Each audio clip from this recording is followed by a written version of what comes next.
하나님 아버지 감사합니다. 하나님 오늘 말씀 고린도후서 13장 1절에 13절 말씀을 통해서 저희들이 하나님의 음성을 들을 수 있는 시간 되게 하시고, 또 하나님의 음성을 듣고 그것을 그치는 것이 아니라 우리의 삶 가운데서 힘의 원천으로서 잘 드러날 수 있는 그런 귀한 하나님의 음성이 될 수 있도록 인도하여 주시옵소서. 감사드리며 살아계신 예수 그리스도의 이름으로 기도드렸사옵나이다. 아멘. 고린도후서 13장 1절에서 13절 말씀의 구성을 보면은요, 이게 사실은 마지막 사도 바울의 마지막 권면이잖아요. 그리고 축복인데 13장 1절에서 4절까지는 이제 그 고린도 교회가 어려움에 많이 처해 있었잖아요. 고난을 받고 있었는데 그 대표적인 고난이 이방 신을 믿는 자들이 예수 믿고 구원받아서 왔는데 거짓 지도자들이 생기고 거짓 교사들이 생기고, 그러면서 이제 교회가 흔들리기 시작했습니다. 사도 바울이 두 번에 걸쳐서 고린도 교회를 방문하였지만 여전히 회개하지 않고 돌이키지 않는 그 성도들을 향해서 경고를 하고 있는 것입니다. 그 경고가 1절부터 4절까지의 말씀의 내용이고, 더불어서 사도권을 옹호하는 그런 내용이기도 합니다. 그리고서 5절부터 10절까지는 무엇인가? 그거는 개인 성도들에 대한, 또 교회 공동체를 향한 사도 바울의 이 서신에 대한 목적을 잘 나타낸다고 말씀드릴 수 있고요. 특별히 5절에서 10절까지의 말씀 가운데서는 특별히 우리 성도들이 어떻게 믿음으로 세워져야 하는지를 잘 보여주고 있습니다. 그리고 나서 11절에서 13절 말씀의 내용은 이제 교회 공동체가 있으니까 이제 질서가 있고, 그 질서가 있는 가운데서 이제 목회자들, 종교 지도자들에게 있어서의 함께 교류를 얘기하고 있고, 그리고 축복 기도로서 마무리하고 있는 것이 바로 고린도후서 13장 1절에서 13절 말씀의 내용이고 구성이기도 합니다. 저는 오늘 말씀을 묵상하면서 말씀을 어떻게 전해야 되나라는 기도를 하고 또 간구를 하면서 고민을 하였는데요. 너무 이렇게 뻔한 설교가 될 것 같아가지고 너무 교리적인 설교가 될 것 같아서, 그래서 오늘 말씀을 바탕으로 해서 그냥 제 간증을 하고 그리고 정리를 하려고 합니다. 며칠 전에 제게 어느 집사님이 전화가 왔어요. 그래서 저를 위해서 간절히 기도하셨던 분인데, 그 집사님께서 시험에 들었다는 거예요.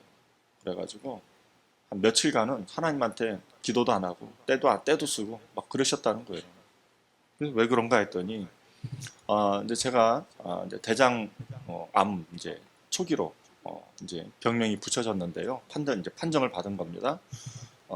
근데 이제 그 집사님이 저를 위해서 얼마나 간절히 기도하셨는지 하나님 기적을 좀 보여달라고, 하나님께서 기적을 보여주셔서 제가 정말 이 하나님 사역에 힘이 되고 하나님 사역에 동력이 되는 그런 기적이 일어나면 제가 정말 하나님 의심하지 않겠습니다 라는 기도를 하였다고 합니다.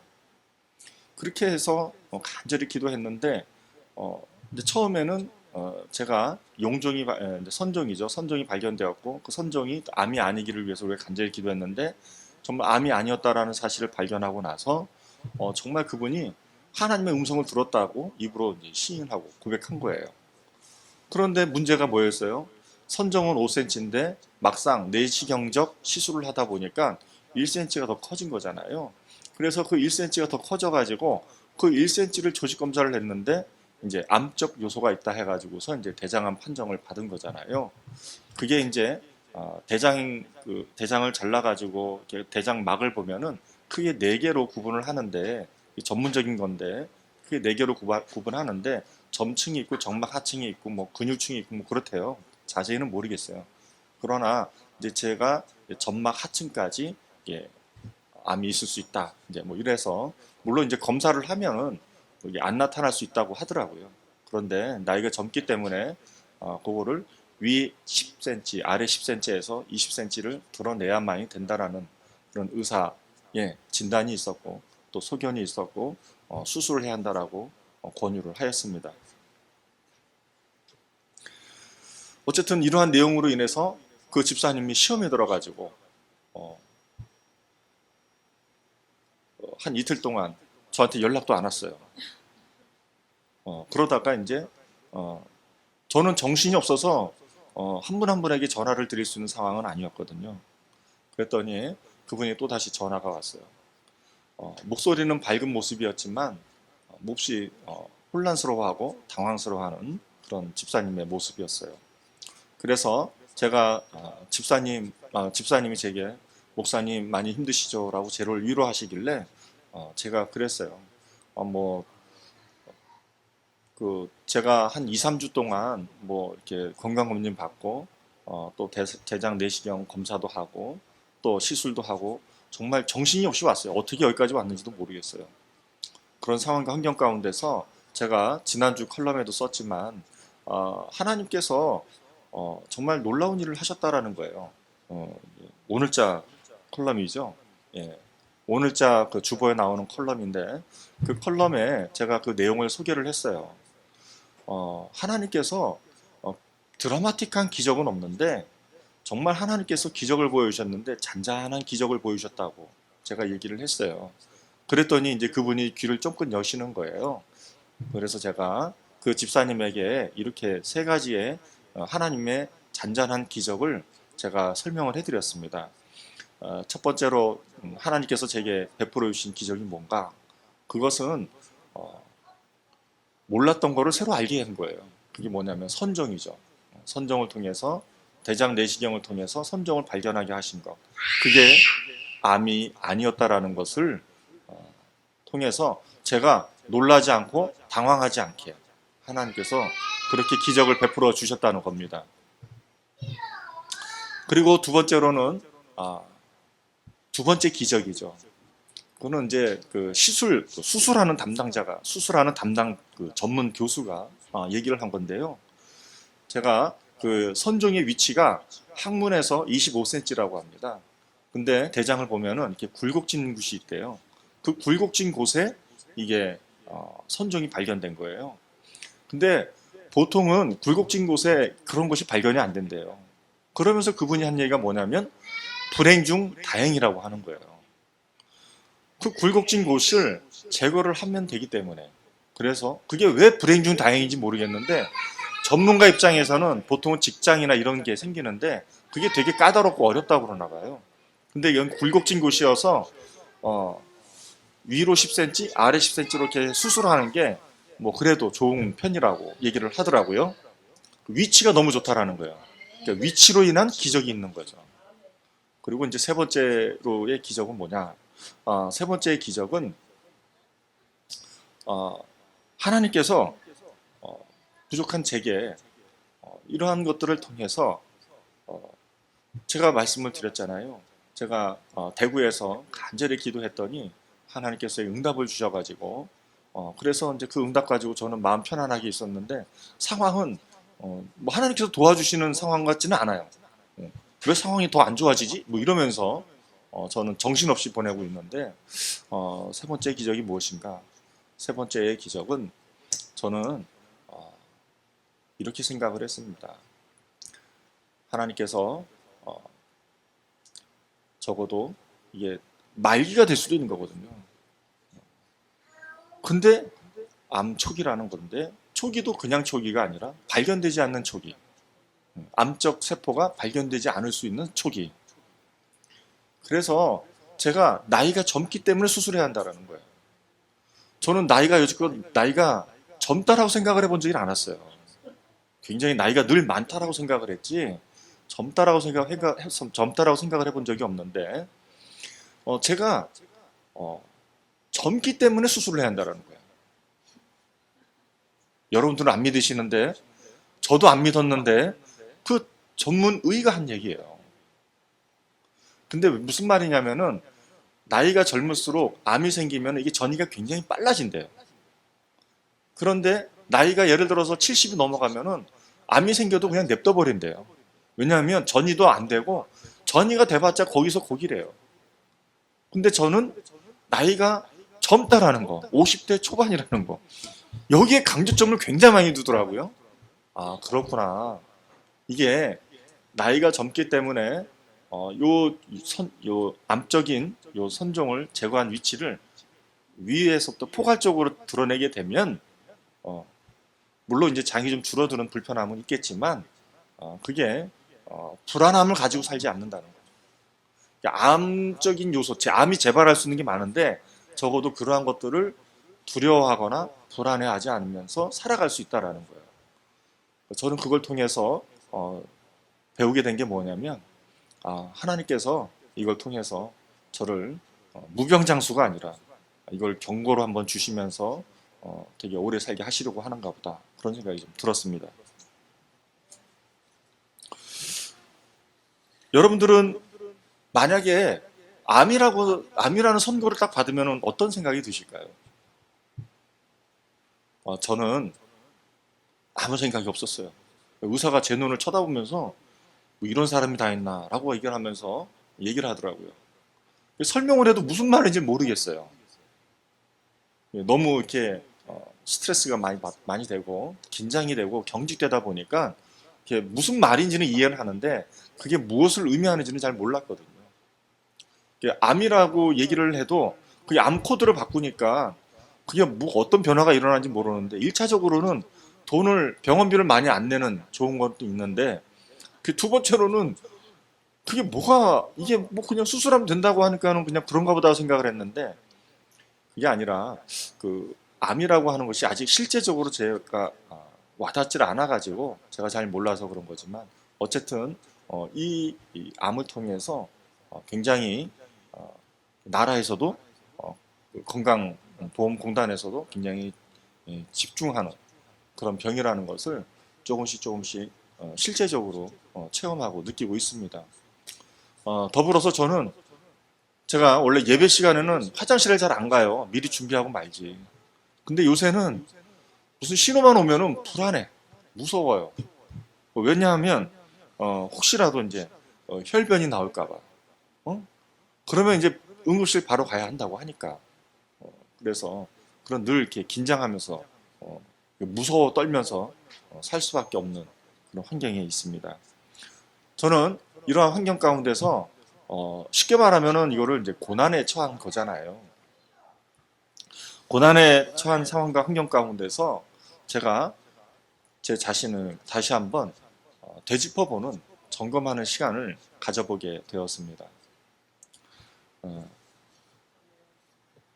제가 말씀을 부여잡고 그냥 말씀을 부여잡고 있기 때문에 사실은 마음은 편하고 기도도 별로 안 해요.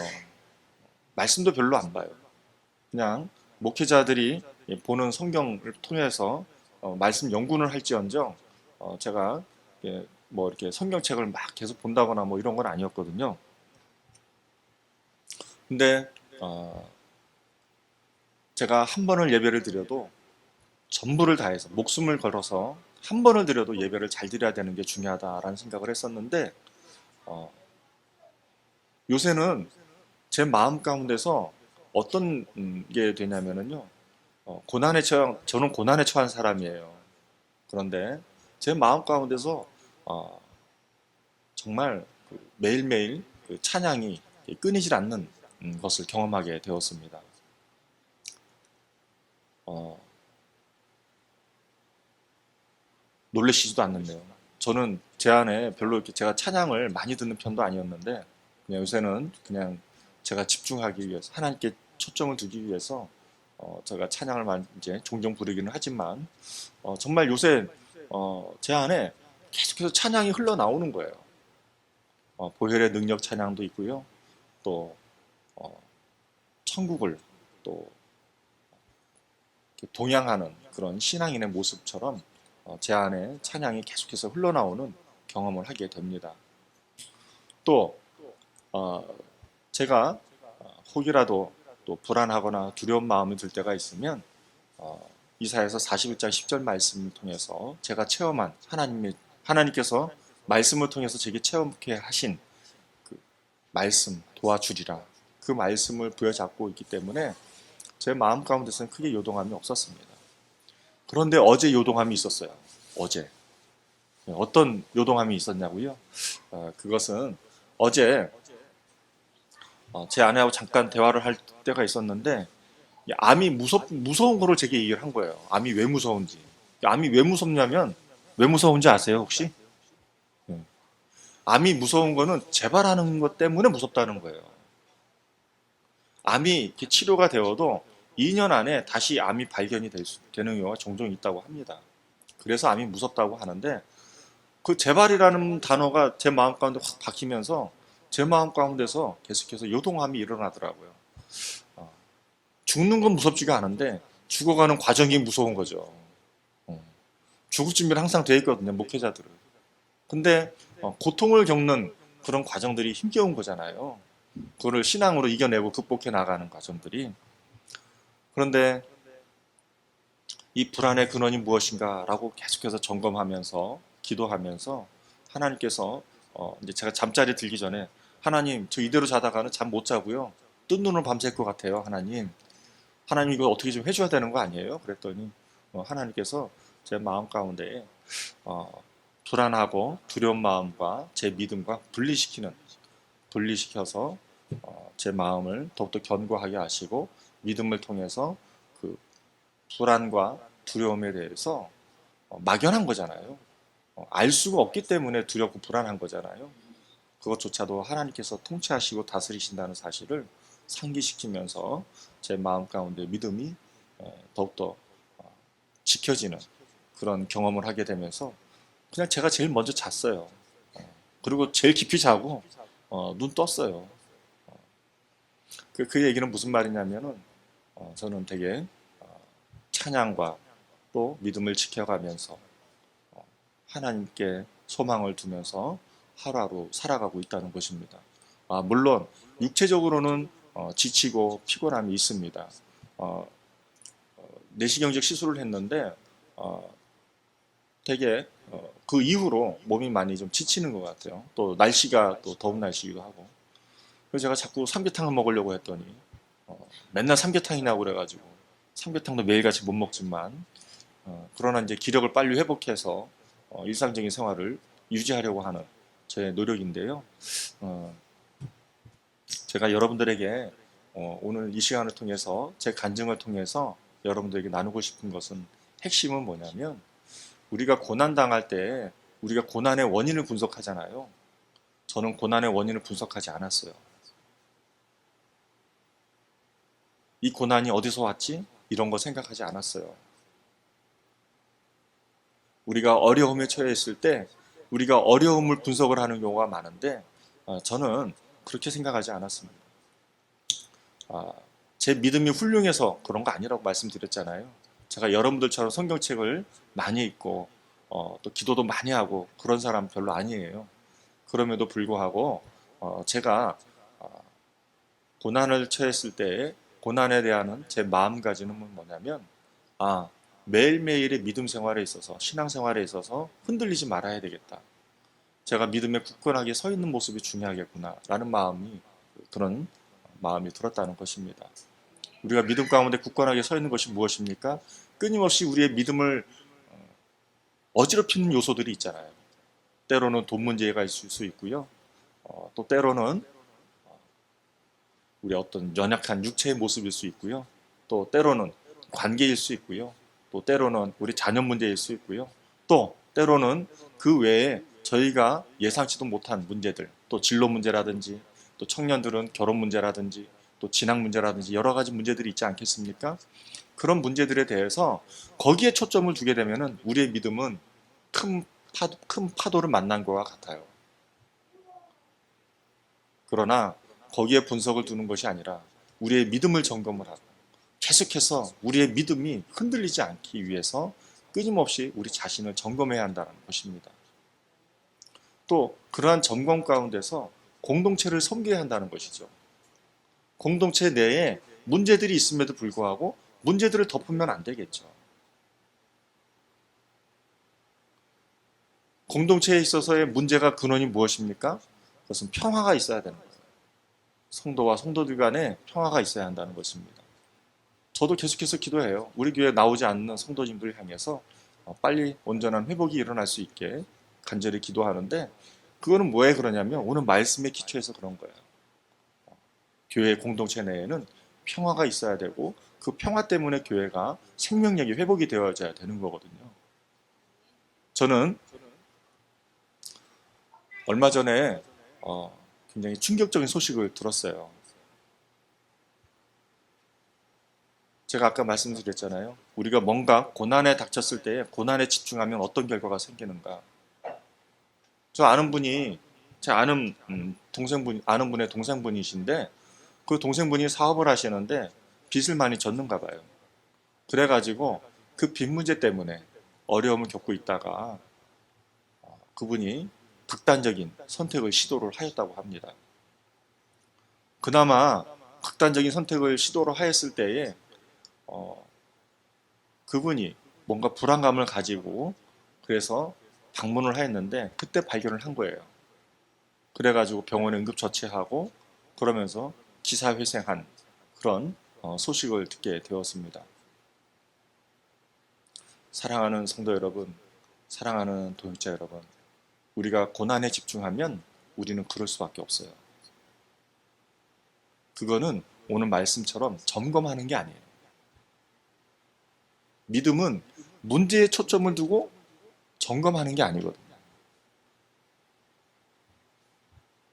믿음이라고 하는 것은 상황과 환경에 관계없이 그 상황이 내 마음에 우리의 믿음에 흔들림을 준다면, 불안감을 준다면, 요동함을 준다면 그 문제의 원인을 찾아내는 게 믿음이어야 해요. 내 믿음이 흔들리지 않게 하는 그 원인을 찾아내는 게 믿음이어야 한다는 것이죠. 언제까지 문제에 집중해서 문제에 요동하면서 우리의 믿음은 온데간데 없고 우리는 세상 휘파에 휩쓸려서 그렇게 살아간단 말입니까? 그거는 잘못된 거예요.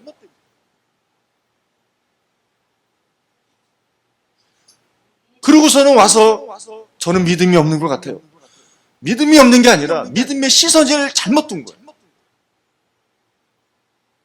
상황과 환경에 믿음에 초점을 두는 것이 아니라 하나님께 초점을 두고 우리의 믿음을 끊임없이 점검해 가면서 공동체에는 평화가 있게 하는 그것이야말로 성도의 역할이라는 것을 강조하고 있는 것입니다.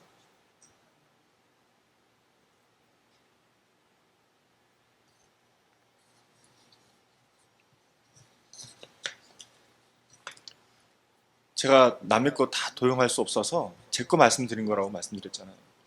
제가 아무리 힘들고 어렵고 고난에 있지만 정말 기적이었어요. 암인데 말기암 환자라고 저는 이게 판단받으면 끝나는 거거든요.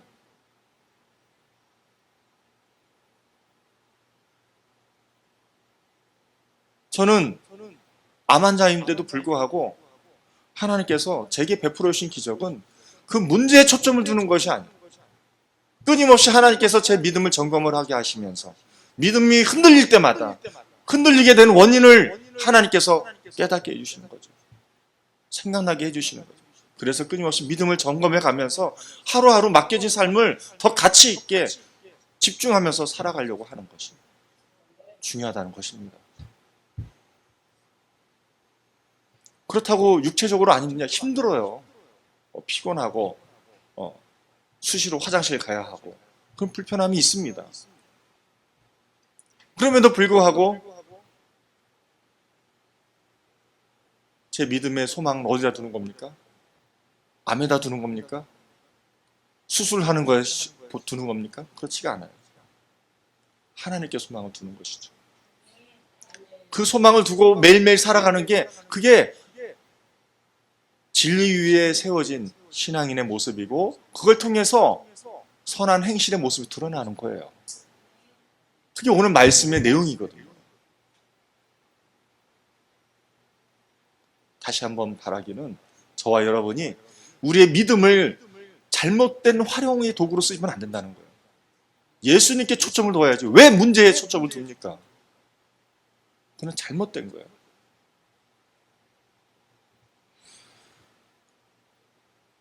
오늘 말씀을 다시 한번 정리를 해보겠습니다. 오늘 사도 바울은 고린도후서 13장 1절에서 13절 말씀의 내용을 통해서 첫 번째로는 경고예요. 회개하지 않는 자들에 대한 경고를 하고 있어요. 그리고 그 경고를 통해서 만약에 세 번째 고린도 교회를 찾아갔을 때에 사도 바울은 반드시 징계하겠다라고 얘기를 하고 있는 것입니다. 그리고서 5절부터 10절까지의 말씀의 내용이 무엇입니까? 믿음으로 진리 위에 굳게 서 있으라는 거예요. 진리 위에 굳게 서 있었을 때에 또 사도 바울, 지도자, 목회자인 그 사도 바울은 자신이 설령 버리운 자가 된다 할지라도 너희들이 잘 세워졌으면 좋겠다라는 그런 소망을 담은 편지에 쓴 목적을 보여주고 있는 것이죠. 그리고 나서 공동체가 온전한 평화로 잘 세워지기를 바라는 그런 사도 바울의 마음을 담은 그런 축복이 13장 11절에서 13절 말씀을 통해서 저와 여러분들이 잘 전달이 되어지고 있는 것입니다. 바라기는 저는 이 말씀을 통해서 부족한 제 간증을 덧붙여서 여러분들이 다시 한번 경각심을 가졌으면 좋겠습니다. 사람에게 초점을 두는 것이 아니고 고난에 초점을 두는 것이 아니고 자고로 저와 여러분들의 믿음을 지키는 데 초점을 뒀으면 좋겠습니다. 예수님을 바라보면서 하나님께 소망을 두면서 우리의 상황과 환경에 상관없이 상황과 환경이 아무리 힘들고 어렵고 덮친다 하더라도 우리를 우겨싸맨다 하더라도 저와 여러분들의 믿음을 지킬 수 있는 그런 깨어있는 그런 신앙생활을 가지고 저희들이 주어진 상황 환경을 이겨나가고 극복해나가고 승리하였으면 좋겠습니다. 기도하겠습니다. 하나님 아버지 감사합니다. 하나님, 저희들이 끊임없이 우리 자신의 믿음을 점검할 수 있도록 인도하여 주시옵소서. 그래서 우리가 진리 위에 굳게 서 있는 온전한 신앙인의 모습으로 서 있게 하여 주시옵시고, 더불어서 우리의 공동체 생활은 끊임없이 피스메이커로서 평화를 만들어가는 그런 성도의 모습으로서 교회가 평화로 말미암아 생명력을 온전히 회복하는 그런 저희 교회들이 될 수 있도록 인도하여 주시옵소서. 감사드리며 살아계신 예수 그리스도의 이름으로 기도드렸사옵나이다. 아멘.